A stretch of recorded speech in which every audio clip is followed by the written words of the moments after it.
来到安定所处第一大天府真福宫庙内外，正咧进行精心的布置。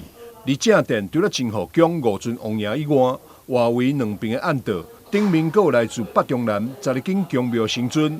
这款无私生命同乐会，而且南地中面是真福宫护国佑民平安节用心安排。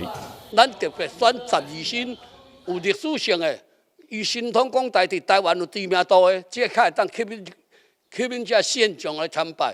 12星代表12个月，王爷妈祖拢守护伫台湾，所以伫遮咱有这个活动以外，咱的当时搁兼伫庙埕有举办庙会夜灯嘉年华，所有庙灯、闹热的灯头，什么拢总有综合性真济。每3档拢有一颗的王尊石顶真福宫。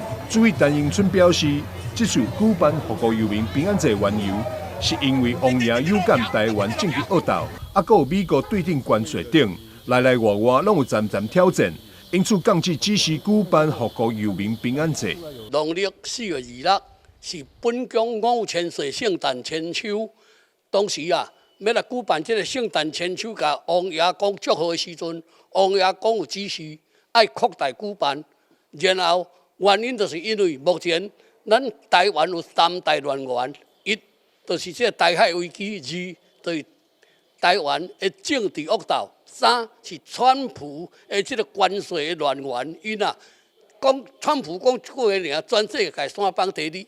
这个物件认为的，唔是有任何人有当解决。王爷才讲来办这个护国佑民平安节，来守护台湾的安全，保护人民的平安。然后王爷指示，阮委员的想讲，哪有可能？咱这个庙宇规模啊，对人袂着。咱要请全国有名神通广大神尊来到咱庙，人敢会同意？一，得委员的同意，也是董事会同意，嘛得王爷妈祖同意。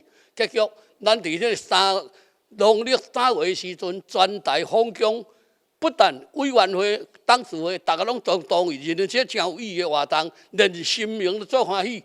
所以啊，咱才决定来办。然后，主委表示，护国佑民平安节邀请12尊神明，包含大甲妈、虎城定南妈、东港文虎千岁，还有广铁尊龙，将伫咧国历5月16、农历4月19来开香。展开为期10天的活动，信众来到真福宫，会当一次受到12尊神明的庇佑。拄啊，这10天，众神会当来咱第一大天府真福宫，咱借这个机会，全家大小带来参拜。